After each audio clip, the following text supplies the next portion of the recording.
할렐루야, 반갑습니다. 오늘은 요한계시록 11장 1절에서 2절 말씀을 가지고 진실된 기독교인이라는 주제로 함께 은혜를 나누고자 합니다. 오늘 읽은 요한계시록 11장 1절에서 2절 말씀인데요. 제가 한번 읽을까요? 또 내게 지팡이 같은 갈대를 주며 말하기를 일어나서 하나님의 성전과 제단과 그 안에서 경배하는 자들을 청량하되 성전 바깥마당은 청량하지 말고 그냥 두라. 이것은 이방인에게 주었은즉 그들이 거룩한 성을 42달 동안 짓밟으리라 하고 있습니다. 요한계시록은요, 신구약 성경의 마지막 성경책이죠. 사도 요한이 밤모섬에서 예수 그리스도의 재림과 하나님의 최종 구원의 계획을 환상으로 받은 내용을 기록한 책입니다. 이 요한계시록의 핵심 주제는 하나님의 궁극적인 승리와 새하늘과 새 땅의 도래입니다.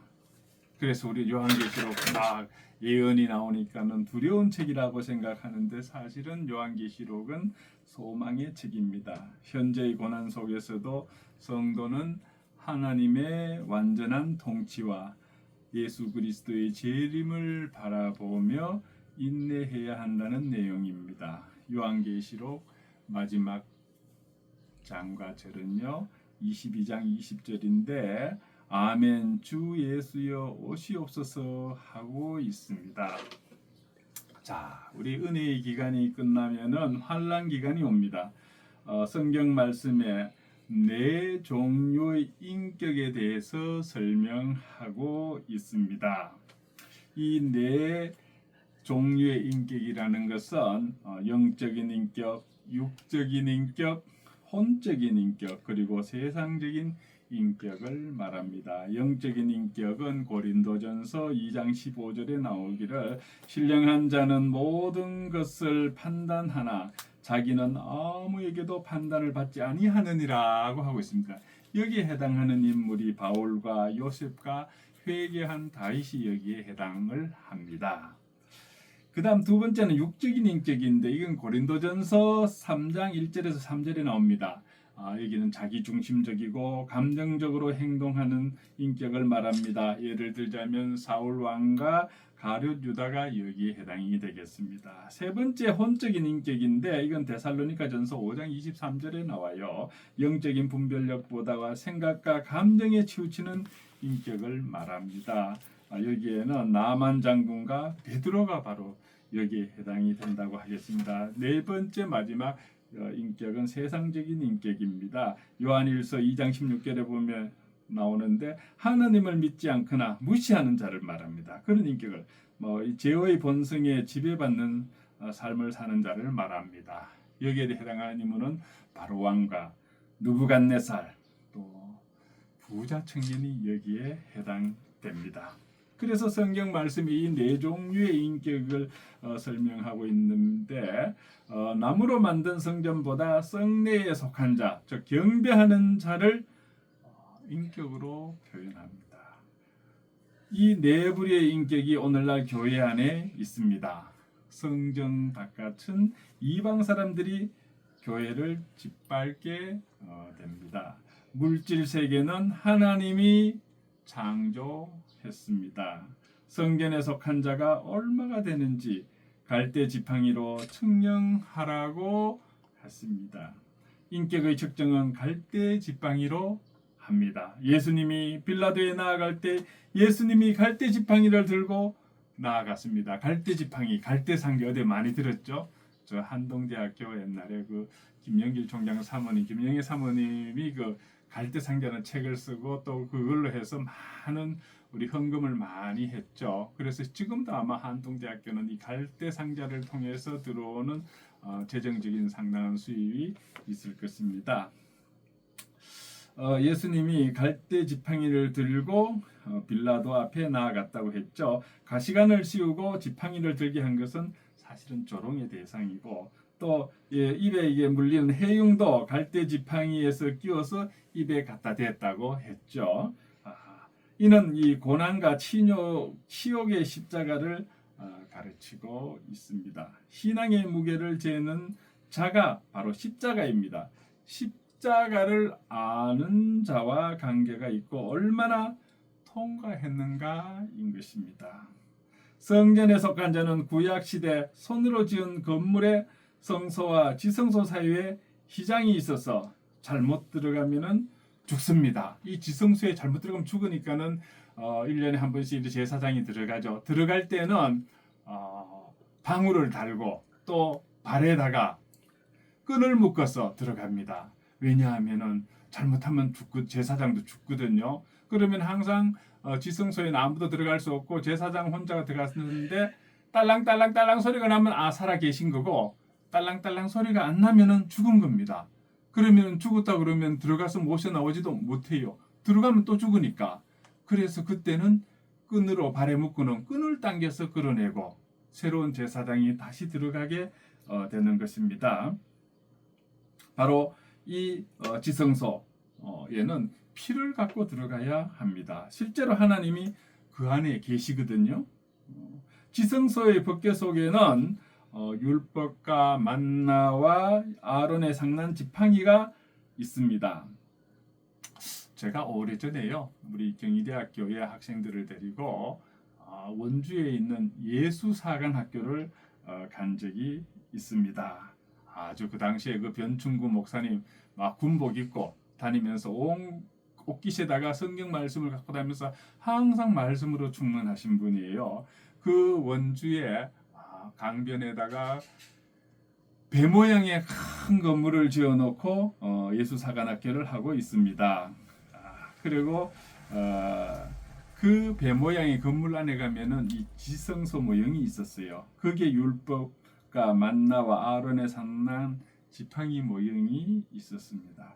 지금 생각해 보니까는 거기에서 식사가 참 손수 말린 시래기 된장국이 참 맛있었고요. 또 정원에는 이 성경의 내용을 조각한 그 조각공원이 참 인상적이었습니다. 넓은 정원에 그런 성경 조형물이 있었습니다. 그 지성소에는 이 아론의 상난 지팡이와 율법과 만나가 있었습니다. 만나는 이틀이 지나버리면 썩어버립니다. 항아리 속에 만나는 성자 예수님이 있습니다. 바로 생명의 떡이시고 지팡이는 성령님입니다. 법궤가 없으면 성전이 되지 않습니다. 건물 시대에 그 지성소에 잘못 들어가면 큰일 납니다. 이 성부 시대가 지나고 또 율법 시대가 끝나고 아들의 시대 예수님은 건물을 헐으라고 했습니다. 3일 만에 또 다시 짓겠다고 하셨습니다. 이 46년에 걸쳐 지은 이 성전을 헐어버리고 3일 만에 새로 짓겠다고 하신 것이죠. 그리고 예수님의 이 한마디는 타락한 이성으로는 이해가 되지 않습니다. 저 46년 동안 지은 건물을 어떻게 3일 만에 지으면서 또 헐어버리느냐. 참 알아도 믿어지지가 않습니다. 이 성경이 참 보기가 참 쉽지가 않죠. 유아 세례를 받아도 성경 읽기가 참 싫어지는 것이 인간의 본성입니다. 성경을 보면 졸리는 경우가 많죠. 소설은 밤새 읽는데 성경 한 장을 보는 것이 쉽지가 않습니다. 그저께 저는 이 동네 롯데 시네마에 가서 건국전쟁 2를 봤습니다. 지금 우리나라가 어떻게 건국되었는지를 자세하게 알 수가 있었습니다. 그래서 집에 돌아와서 건국전쟁 2가 있으면 건국전쟁 1이 있을 거 아닙니까? 그래서 건국전쟁 1은 지금 극장에서는 상영 안 할 거고, 그래서 파일몽이라는 콘텐츠에 회원가입을 해서 건국전쟁 1을 봤습니다.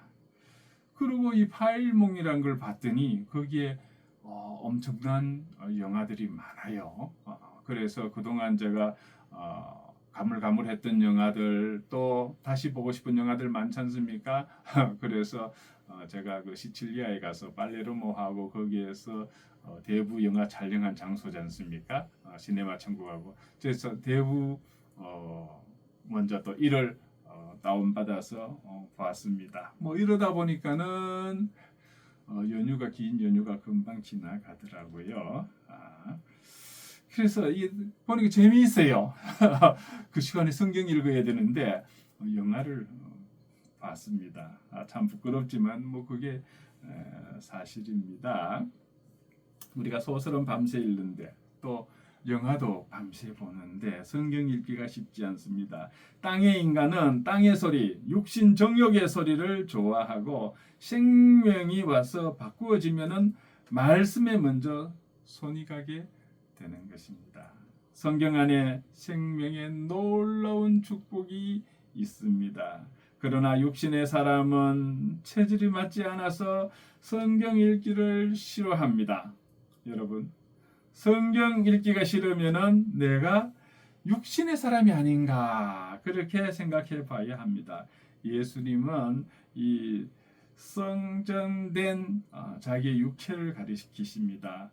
아버지의 시대와 성자의 시대를 지나서 성령의 시대에 바울이 너희들의 몸이 성전임을 알지 못하냐라고 했습니다. 건물이 성전이 아닙니다. 구약 시대에는 건물 안에 하나님이 계셨지만은 예수님이 오셨고 또 우리 몸이 성전이라서 하나님이 우리 몸 안에 계십니다. 하나님이 건물에 계시는 것이 아닌데 모두들 건물을 짓는 데 관심이 있고 개인 몸인 성전에는 관심이 없습니다. 건물을 짓는 데 쓰는 돈을 전도하거나 사람을 키우는 데 쓰면 얼마나 좋겠습니까? 도올 김용옥이 이런 말을 했어요. 한국 교회는 눈 감으라 기도하자 돈 내라 집 짓자 이렇게 한다고 말한 걸 제가 들은 적이 있습니다. 또 제가 스페인을 다녀보니까는요. 와, 엄청난 성당들이 많아요. 규모도 엄청나고 뭐 엄청납니다. 그게 다 어떻게 그래 엄청난 성당 건물을 갖고 있습니까? 16세기에 이제 15세기 말에 콜럼부스가 이사벨 여왕이 돈을 대줘서 저 남미를 신대륙을 발견해 갖고 거기로부터 금은보화를 많이 갖고 왔죠. 그래서 이제 16세기가 돼서 그 당시 스페인이 세계 최강국, 지금의 미국보다도 더 세었습니다. 그 세계 강국 또 무적의 함대도 갖고 있지 않습니까? 그런 스페인이 어떻게 지금 우리나라와 비슷한 수준으로 내려왔느냐 하면은 그 남미에서 그 많은 금은 보화가 와갖고 근데 그 돈을 다 어디에 썼느냐 하면은 성당 짓는 데 다 썼어요. 그러니까 스페인 어디 가나 뭐 가우디, 바르셀로나 가면 가우디 뭐 이제 2026년이 이제 가우디 100주년이잖아요. 사망. 그러면은 그때 이제 완공된다는데 그건 뭐 엄청나지 않습니까? 그럼 몇백 년에 걸쳐서 그렇게 가우디 성당도 짓고 뭐 그런 뿐만이 아닙니다. 뭐 마드리드 가도 그렇고 뭐 성당이 엄청납니다. 그러다 보니까는 그 많은 돈들을 이 성당 짓는데 다 탕진해 버린 것입니다. 그래서 지금의 스페인이 됐고요. 그리고 거기에 또 벨기에를 가니까는 벨기에도 엄청난 그 브뤼셀에 가니까는 건물들 아름다워요. 그 광장에 가면은 특히 야경이 더 아름답더라고요. 그 벨기에는 저 콩고에서 돈을 많이 보석 뭐 지금도 거기가 다이아몬드의 최고의 그 유통지 아닙니까? 그런 돈들을 다 그 건물 짓는데 다 돈을 썼더라고요. 그래서 이 돈들을 사람 키우고 다른 못 사는 나라 도와줬으면 얼마나 좋겠냐는 생각을 제가 해 보았습니다. 자, 그래서 지금이라도 우리 한국 교회는 건물 짓는데 돈 쓰지 말고 그 돈으로 사람 키우고 전도하는데 쓰면은 참 좋겠습니다. 우리가 이제 예배를 마친 다음에 하나님은 교회에 사찰로 계시고 교인들은 생활 속에 들어가서 세상 사람들과 똑같이 살게 되잖아요. 성경에 보면은 아버지의 집을 장사의 소굴로 만들었다고 하고 있습니다. 그래서 예수님께서 장사 소굴이 된 이 교회 앞에 있는 모든 그것을 완전히 뒤집었지 않습니까? 그죠? 우리는 모두 십자가로 정리되어야 합니다. 그리고 나서 성령이 내 안에 오셔서 하나님의 전이 되면은 평강과 진리가 오게 되는 것입니다. 내 안에 진리가 역사하는 삶이 바로 예배인 것입니다. 내 안에 진리가 역사하는 삶이 바로 예배인 것입니다. 사도행전 17장 24절에서 25절 보면은 우주와 그 가운데 있는 만물을 지으신 하나님께서는 천지의 주제시니 손으로 지은 전에 계시지 아니하시고 또 무엇이 부족한 것처럼 사람의 손으로 섬김을 받으시는 것이 아니니 이는 만민에게 생명과 호흡과 만물을 친히 주시는 이심이라 하고 있습니다. 하나님께서는 천지의 주제시니 손으로 지은 전에 계시지 아니한다고 했습니다. 또 부족함이 없이 만민에게 생명과 호흡과 만물을 친히 주시는 분이라고 하셨습니다. 사도행전 7장 46절에서 50절 보면은 다윗이 하나님 앞에서 은혜를 받아 야곱의 집을 위하여 하나님의 처소를 준비하게 하여 달라고 하더니 솔로몬이 그를 위하여 집을 지었느니라. 그러나 지극히 높으신 이는 손으로 지은 곳에 계시지 아니하시나니 선지자가 말한 바 주께서 이르시되 하늘은 나의 부자요 땅은 나의 발등상이니 너희가 나를 위하여 무슨 집을 짓겠으며 나의 안식할 처소가 어디냐. 이 모든 것이 다 내 손으로 지은 것이 아니냐 함과 같으니라 하고 있습니다. 솔로몬이 하나님을 위하여 성전을 건축하였지만은 하나님은 사람의 손으로 지은 집에 거하지 않는다고 했습니다. 지성소에 법궤가 있고 지성소와 성전 사이에 휘장이 있는데 예수님이 갈보리 십자가에서 죽으실 때 그 휘장이 찢어졌습니다. 이로부터 성부와 성자와 성령이 내 안에 오시게 되었습니다. 내가 거룩하니 너희도 거룩하라고 예수님께서 말씀하셨습니다. 육신대로 살면은 죽게 되지만은 하나님의 형상대로 살게 되면은 예수님을 닮게 되는 것입니다. 실제 삶에서 하나님을 모시고 살면은 그 삶 자체가 산 예배가 되는 것입니다. 제단에 속한 자는 순교 당할 자를 청량하라고 하고 있습니다. 순교 제물은 아무나 되는 것이 아닙니다. 손양훈 목사님은 두 아들이 순교당했을 때에 그 여순 반란 사건이 있었죠. 그때 공산당에 의해서 두 아들이 죽창에 질려 죽고 그 죽인 자를 양자 삼아서 지금 그 아들이 또 그 손자가 그 애양원 교회에 목사를 하는 것을 제가 보았습니다. 그때 아들 장례식 때 손양훈 목사님이 뭐라고 말씀하셨냐면은 미국에 유학을 보내려고 했는데 미국이 아닌 천국에 가게 하시니 감사합니다. 그것도 한 아들도 아닌 두 아들을 순교하게 하시니 감사합니다 라고 했습니다. 이 순교의 상급은요 그만큼 크다는 것입니다. 예수님이 고통스럽게 십자가에 돌아가셨습니다. 우리에게 순교의 기회가 주어진다면 그건 큰 축복이며 주님이 책임져 주시기에 고통스럽지가 않습니다. 주님이 책임져 주시는 사람을 주책이라 그래요. 이제 앞으로 주책 받은 거 괜찮다고 여러분 생각하십시오. 스데반 집사가 순교당할 때의 표정이 참 밝았습니다.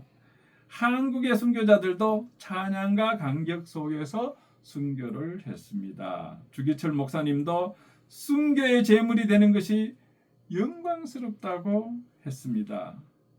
요한계시록 6장 9절에 보면은 다섯째 인을 떼실 때에 내가 보니 하나님의 말씀과 그들이 가진 증거로 말미암아 죽임을 당한 영혼들이 제단 아래에 있어 하고 있습니다. 죽임을 당한 영혼들이 낙원이 아닌 그 제단 아래에 있다고 했습니다.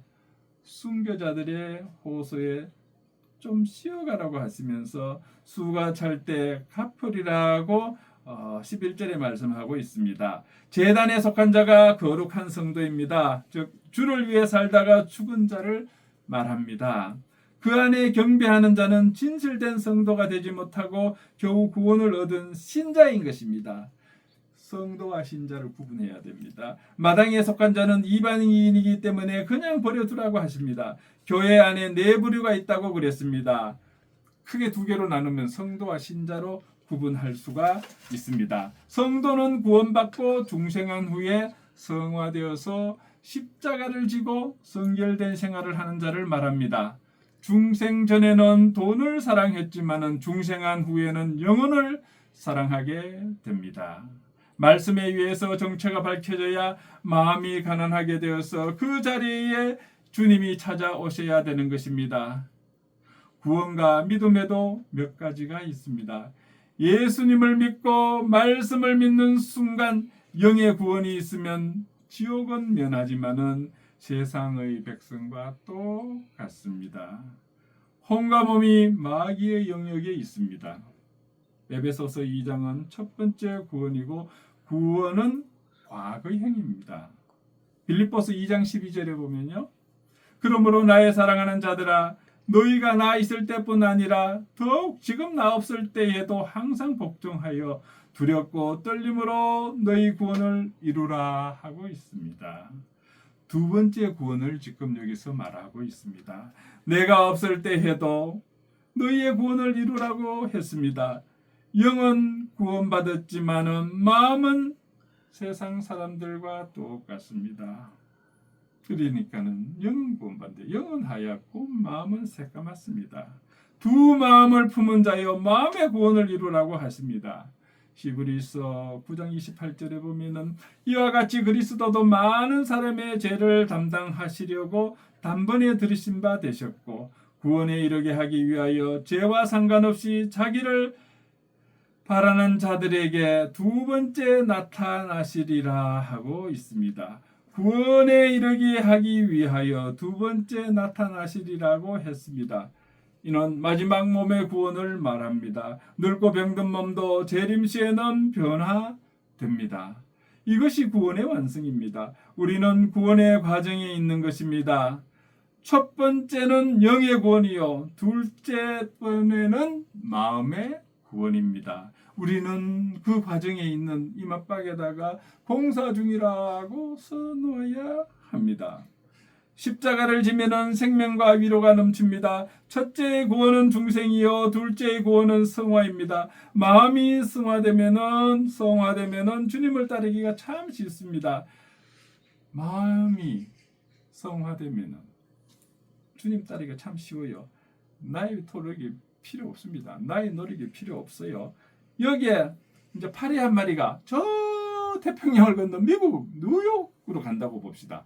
어떻게 파리 한 마리가 그 태평양을 건널 수 있습니까? 그러나 이 파리 지금 이 한 마리도 뉴욕에 갈 수 있는 방법이 있습니다. 어떻게 하면 갑니까? 뉴욕 가는 사람 등 뒤에다 딱 붙어 있으면은 그 사람 따라서 비행기 타고 저 뉴욕까지 갈 수가 있습니다. 주님이 보좌를 버리고 우리에게 오셔서 우리를 태우고 캡슐로 하늘로 갈 수 있는 것입니다. 탕자에 비유해서 돌아온 탕자, 돌탕 있죠. 거기서 우리가 탕자 아닙니까? 그죠? 예수님도 죽었다가 살아난 아들입니다. 믿음 안에서는 예수님이 하신 일이 우리가 한 일이 되는 것입니다. 믿음 안에서는 예수님이 하신 일이 바로 우리가 한 일이 되는 것입니다. 말씀을 읽고 순종하는 가운데 성령님이 역사하시는 것입니다. 사람이 아닌 주님이 오셔서 가르쳐 주셔야 합니다. 마음의 성화가 성도의 삶입니다. 마음의 성화가 성도의 삶인 것입니다. 하나님이 정한 길대로 중생되고 성화되면은 모두 해결해 주십니다. 예수님을 안 믿어도 열심히 일하면은 세벌은 될 수 있지만은 영적인 축복은 믿음으로 가지게 되는 것입니다. 일 열심히 해서 돈 많은 부자는 될 수 있지만은 믿음 없으면은 영적인 축복을 받지를 못합니다. 바로 믿음을 가져야 영적인 축복을 받을 수가 있습니다. 파리 한 마리가 자기 노력 없이 뉴욕까지 갈 수 있다고 했죠. 노력하지 않고 빨리 가려면은 우리는 예수님 안에 들어가야 합니다. 선교사님이 차를 몰고 가는데 한 할머니가 무거운 짐을 이고 가는 걸 봤어요. 그래서 그 차에 태워드렸습니다. 그러니까 태워드리니까는 이 할머니는 이 머리에 이고 있던 짐을 차에 타고서도 그대로 머리에 이고 있어요. 그래서 선교사님이 아니 할머니 그 무거운 짐을 왜 머리에 그대로 이고 계세요? 바닥에 놓으세요 라고 했더니 아이고 선교사 양반 차를 태워준 것만 해도 고마운데 어디 이 짐까지 타야 내릴 수 있냐고 그렇게 말했다고 합니다. 실제로 신앙생활을 우리는 이렇게 하고 있지 않습니까? 이제부터 쉬어야 됩니다. 쉬기를 원합니다. 십자가에 완전히 죽은 것을 깨닫게 해 달라고 기도하셔야 됩니다. 참 그렇지 않으면 우리가 위선자로 살 수밖에 없는 거죠. 무거운 짐이 여러분 있습니까? 자녀 문제, 직장 문제, 대인관계 모두 맡기고 여러분은 쉬어야 합니다. 우리 주위에 시어머니 역할을 하는 사람이 얼마나 많습니까? 주님이 생명을 주지 않으면은 참 이런 목회도 하기가 어렵습니다. 목회하면은 상상하지 못한 일들이 일어납니다. 여러분이 섬기시는 그 교회의 목사님과 교육자를 위해서 기도해야 됩니다.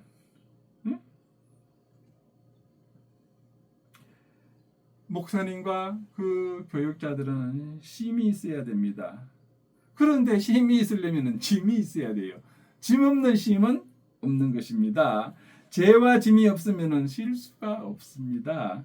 이 교회 안에도 먼지가 많이 있지만은 보이지가 않습니다. 그러나 햇빛이 창살 속으로 싹 비춰오면은 그 안 보이던 먼지가 다 빛에 비추게 모두 드러납니다. 그래서 우리가 빛 가까이에 가면은 내가 죄인 중에 계시로구나 하고 느껴지고 자신이 무너지게 됩니다.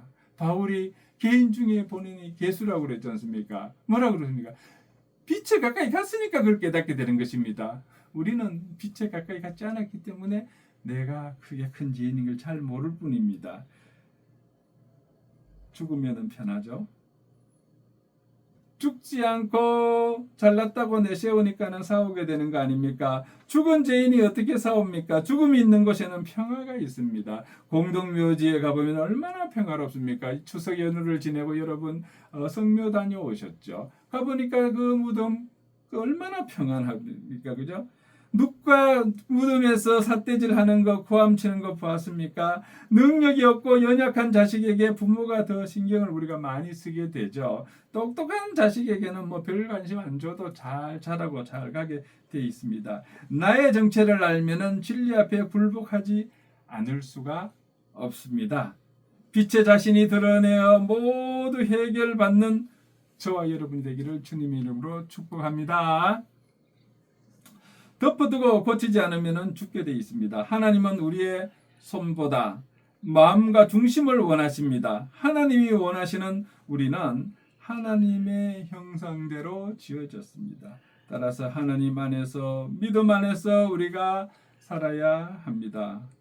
부자가 천당 가는 것은 어렵지만은 하나님은 우리를 쉽게 천국으로 보낼 수가 있습니다. 내 소원대로 모두 이루어지면은 예배당 교인은 될 수 있지만은 믿는 교인이 되기는 어렵습니다.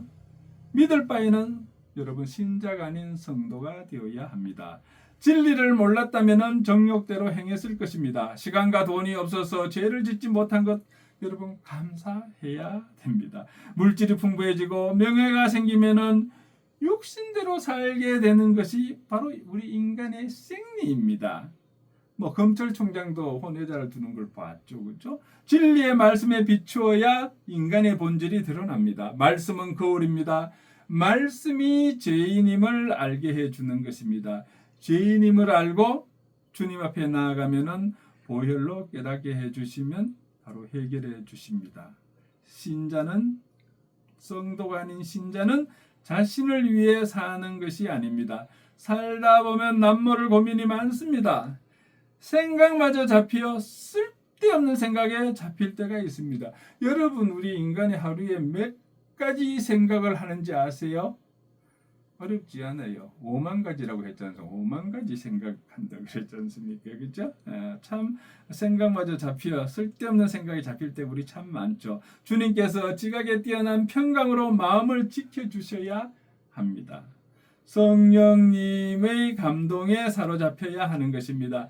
주님의 성품으로 인한 고상한 생각으로 가득한 저와 여러분이 되기를 주님의 이름으로 축복합니다. 하나님은 영혼육이 잘 보존되기를 원하십니다. 성도가 아닌 신자는 괴롭습니다. 바울, 베드로, 요한은 성도이고 십자가 우편의 강도는 신자입니다. 신자는 가장 맨 밑바닥에 있는 것입니다. 십자가를 통해서 구원 얻은 강도가 되었습니다. 그러나 다른 쪽의 강도는 구원도 받지를 못했습니다. 베드로, 바울, 요한에게는 큰 상급이 있습니다. 하나님은 사랑의 하나님이십니다. 성도와 신자는 똑같은 구원을 받더라도 상급은 천지차입니다. 백두산 가서 그 호수를 보지 못한 사람과 본 사람의 차이는 천지차이라고 했습니다. 이 상급이 천지차이요. 첫째로 현재 이 세상에 사는 동안 성도와 신자의 구분은 엄청납니다. 천국과 지옥을 누리고 사는데 참 이것은 비밀이에요. 육적으로는 같지만은 승화된 그 안에 주님이 주시는 기쁨, 소망, 확신은 엄청나게 다릅니다.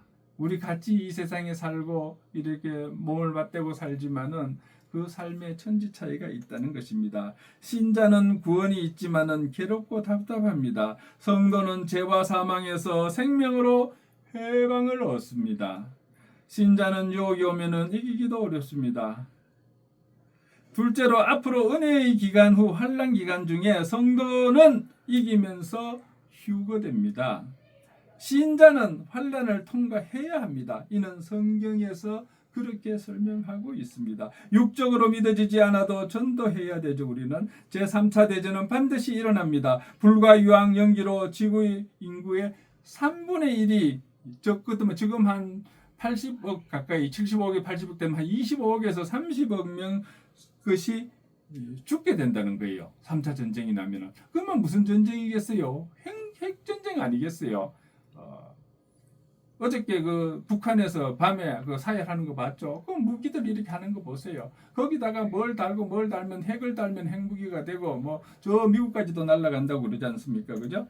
그리고 성경 말씀에 동원된 군대가 2억이라고 해요. 세계 군대가 2만의 만을 곱하면 이게 2억이에요. 그래서 2억 명입니다. 요한계시록에 3분의 1이 죽는다고 했습니다. 중동전쟁 계속 그치지 않고 계속 전쟁하고 있지 않습니까? 이스라엘과의 전쟁은 계속될 것입니다. 아브라함의 땅을 아직도 회복하지 못했습니다. 미국이 왜 이스라엘을 돕습니까? 아주 오래전에 그 이스라엘 카터 대통령이 소련에다가 이렇게 얘기했어요. 우리가 너희 양식도 쌀을 줄 테니까는 그 유대인들을 300만 명을 이스라엘로 보내라. 그렇게 해서 이 지금의 러시아, 소련에서 유대인들이 많이 이스라엘로 돌아갔습니다. 또 유대인 그러면은 다 백인만 있는 거 아니죠? 흑인도 있더라고요. 흑인도 유대인이 있어요. 그 엄마 계통으로 이래 유대인이면 되니까 그죠? 흑인도 자 어디입니까? 그 에티오피아에서도 유대인들이라 그러고 근데 솔로몬 때 그때 시바 여왕하고 뭐 이렇게 해가지고 그 자손들이 있다고 그러잖아요. 그래서 그 사람들도 이스라엘로 돌아갔죠. 하나님이 다 배후에서 섭리하셔서 움직이게 되는 거 아닙니까? 어떻게 몇천 년 전에 그 이스라엘 민족 유대인을 지금 이스라엘로 보내라고 하는 것입니까? 중동의 평화가 있는 날이 별로 없습니다. 성경은 마지막 끝에 7년 환란 때에 2억이 일어난다고 했습니다. 자, 2억이라고 했어요. 그러면 2만 만이니까 2억이라고 그랬죠. 지금 2억의 군대를 이렇게 할 때가 어디 있습니까? 14억 인구가 있는 중국, 옆에 러시아 뭐 이런 나라들 아니겠습니까? 그 군대가 일어난다는 얘기입니다. 그래서 트럼프와 시진핑이 이렇게 대결하고 있는 거 보면은 어느 쪽 이해가 됩니다. 환란이 오면은 성경도 빼앗아가기 때문에 신앙생활이 참 어렵습니다. 말씀이 내 안에 들어와야 합니다. 내가 한 권의 말씀이 되어야 하는 것입니다. 말씀이 육신이 되어서 우리 가운데 거하심에 내 인격이 말씀이 되어야 합니다. 예배당에 왔다 갔다 하는 시대는 지나갔습니다. 장로 목사가 중요한 게 아닙니다. 주님을 만나고 주님께 인정받는 것이 중요합니다. 살아있는 신앙을 가져서 성도의 반열에 들어가는 축복이 넘치는 저와 여러분이 되기를 주님의 이름으로 축복합니다. 요즘 우리 집에는 다 텔레비전이 있죠. 또 책상 위에는 컴퓨터가 있습니다. 그러다 보면 우리는 컴퓨터 화면과 텔레비 화면을 떠나지를 못하죠. 바로 적 그리스도가 통치하는 무기가 바로 이 텔레비전과 컴퓨터라는 것입니다. 요즘 또 유튜브, 휴대폰에서 얼마나 많은 것을 우리가 접합니까? 그렇죠? 666표를 안 받으면 죽게 되는 그때에 주님이 오십니다. 내가 땅에 올 때에 믿는 자를 보겠느냐라고 하셨습니다. 666표 우리 직간접 경험했죠. 지난 코로나 3년 동안에 666표에 대한 맛을 우리가 봤지 않습니까? 백신 맞지 않으면 식당에 밥도 먹지 못했습니다. 해외여행은 꿈도 못 꿨습니다. 해외여행가 돌아올 때도 또 백신 그 외국에서 어디 가서 또 맞아서 또 증명을 이렇게 또 코에 넣어서 검사를 해야 또 한국에 들어올 수도 있었습니다. 우리는 감사와 찬송을 끝없이 부를 수 있어야 합니다. 천년왕국에서 주님과 함께 왕노릇을 해야 되는 것입니다. 왕들은 백성들을 지배합니다. 5달란트를 남긴 자는 5고을을 차지해서 그 고을의 왕이 됩니다. 신앙의 수준만큼 왕노릇하게 되는 것입니다. 육신을 가진 백성은 왕이 되지 못합니다. 평화스러운 시대가 지나고 천년 후 사탄을 풀면은 십자가를 져야 합니다. 마가복음 8장 22절에서 26절 말씀을 보면은 베세다의 이름에 사람들이 맹인 한 사람을 데리고 예수께 나와 손대시기를 구하거늘 예수께서 맹인의 손을 붙잡으시고 마을 밖으로 데리고 나가사 눈에 침을 뱉으시며 그에게 안수하시고 무엇이 보이느냐 물으시니 쳐다보며 이르되 사람들이 보이나이다. 나무 같은 것들이 걸어가는 것을 보나이다 하거늘 이에 그 눈에 다시 안수하심에 그가 주목하여 보더니 나아서 모든 것을 밝히 보는지라. 예수께서 그 사람을 집으로 보내시며 이르시되 마을에는 들어가지 말라 하시느니라 하고 있습니다. 여기서 맹인의 눈에 침을 뱉으시며 안수하시고 보이느냐 하니 나무 같은 것이 걸어가는 것이 보인다고 했습니다. 이에 예수님께서 다시 안수하니까는 밝히 보았다고 하고 있습니다. 이는 두 번째의 완성됨을 우리가 알 수가 있습니다. 단번에 고쳐지지는 못했지만 두 번째에 고쳐지는 것이 성화입니다. 우리는 성화 중에 있습니다. 한 번에는 안 고쳐졌지만 지금 공사 중이래 딱 구축하니까 이게 이제 공사 끝나면 성화되는 것입니다. 우리는 성화되어가는 공사 중인 사람인 것입니다. 누가복음 17장 11절에서 18절을 보면요. 예수께서 예루살렘으로 가실 때에 사마리아와 갈릴리 사이로 지나가시다가 한 마을에 들어가시니 나병 환자 10명이 예수를 만나서 멀리 서서 소리를 높여 이르시되 예수 선생님이여 우리를 불쌍히 여기소서 하거늘 보시고 이르시되 가서 제사장들에게 너희 몸을 보이라 하셨더니 그들이 가다가 깨끗함을 받은지라. 그 중에 한 사람이 자기 나은 것을 보고 큰 소리로 하나님께 영광을 돌리며 돌아와 예수의 발 아래 엎드려 감사하니 그는 사마리아 사람이라. 예수께서 대답하여 이르시되 10사람이 다 깨끗함을 받지 아니하였느냐? 그 9은 어디 있느냐? 이 이방인 외에는 하나님께 영광을 돌리러 돌아온 자가 없느냐 하시고 하고 있습니다.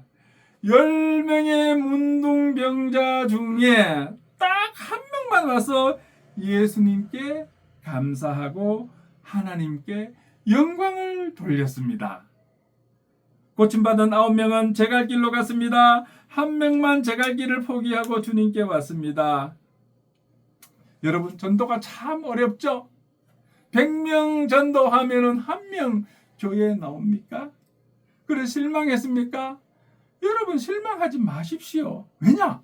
바로 이 말씀에 나오잖아요. 예수님이 10명을 그냥 얘들아 교회에 오라 나를 믿으라 그런 게 아니고 문둥병자지 않습니까? 온몸이 너덜너덜하고 이랬는데 그걸 예수님이 싹 낫게 해주면서 기적을 베푸시면서 야 가서 이제 깨끗하게 제사장한테 보이라 그랬는데 그 10명이 예수님 너무 감사합니다. 이 나병을 낫게 해주신 너무 감사합니다. 이렇게 해야 되는 게 당연한 거 아닙니까?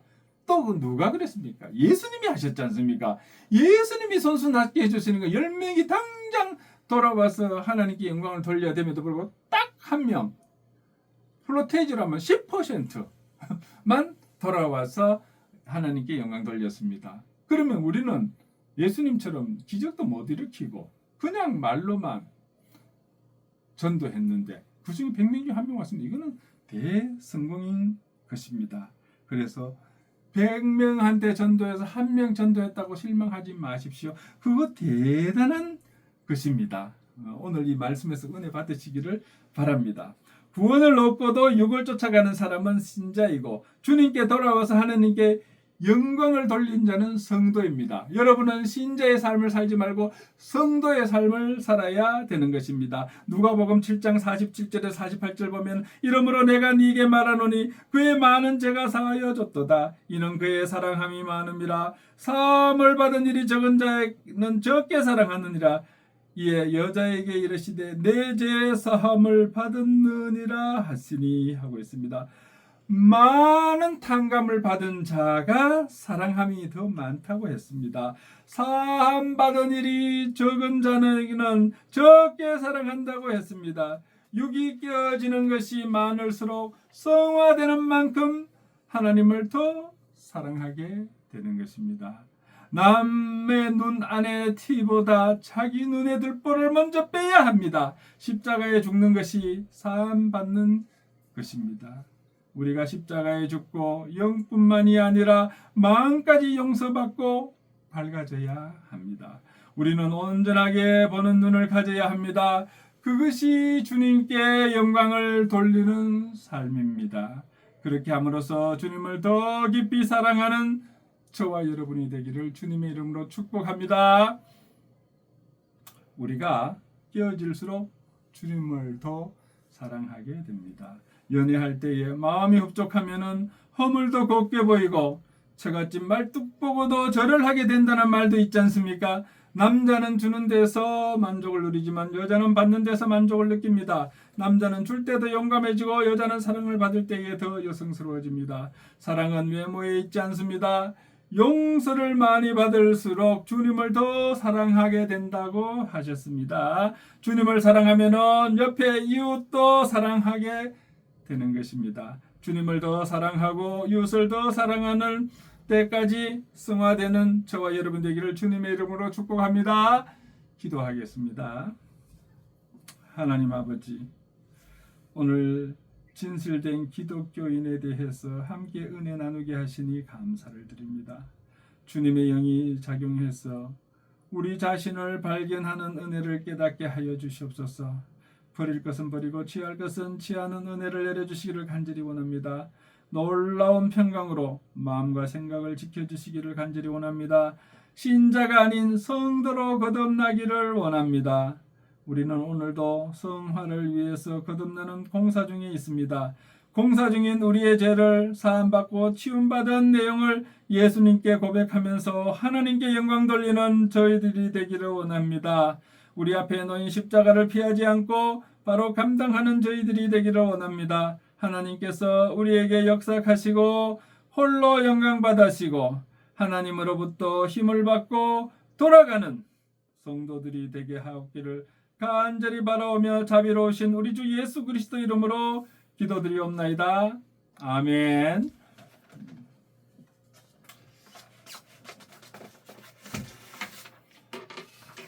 자, 찬송가 325장 예수가 함께 계시니 찬송가 325장 드리겠습니다. 찬송가 302 통일 찬송가 359장입니다.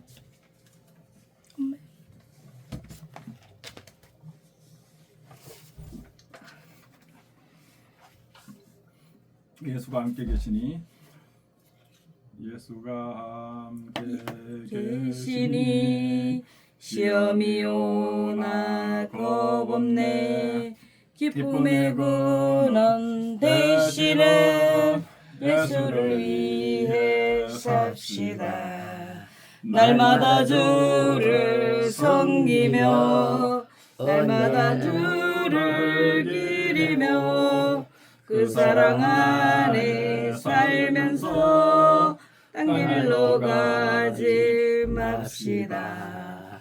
이 세상 사는 동안에 주를 전파하면서 무한한 복락 주시는 예수를 위해 삽시다. 날마다 주를 섬기며 언제나 주를 기리고 그 안에 산에 살면서 딴 길로 가지 맙시다. 이 세상 친구 없어도 예수는 나의 친구니 불의한 일을 버리고 예수를 위해 삽시다. 날마다 주를 섬기며 언제나 주를 기리고 그 사랑 안에 살면서 딴 길로 가지 맙시다. 주께서 심판하실 때 잘했다 칭찬하리니 이러한 상급 받도록 예수를 위해 삽시다.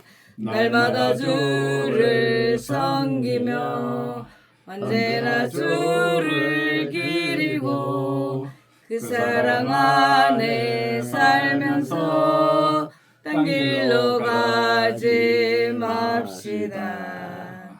아멘. 자, 오늘 경희대학교 글로벌교회 2025년 10월 12일 예배에 참석해 주셔서 감사를 드립니다. 자, 이제 찬송가 635장 드리고 축도로 예배를 마치겠습니다.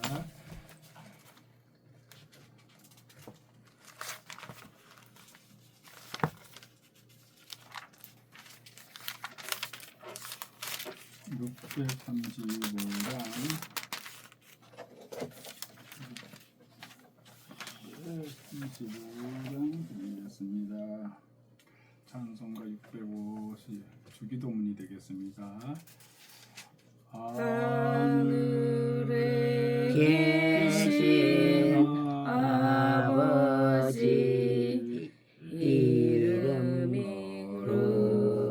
여기에 주님 나라 임하시고 뜻이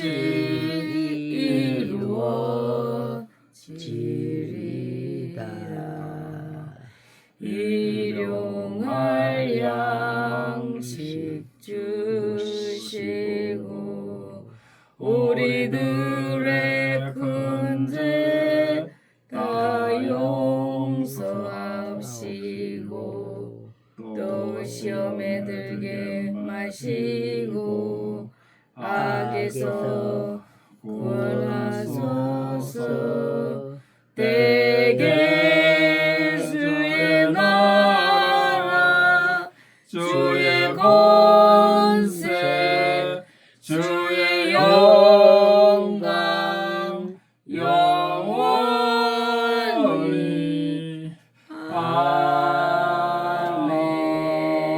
아멘. 지금은 우리 주 예수 그리스도의 은혜와 하나님 아버지의 우리에게 극진하신 사랑과 성령님의 감화감동 충만 교통하심의 역사가 오늘 경희대학교 글로벌교회 주일 예배에 참석하여 진실된 기독교인이 되기로 다짐하고 나아가는 하나님의 귀한 자녀들 머리 위에 지금부터 영원토록 함께 있을지어다. 아멘.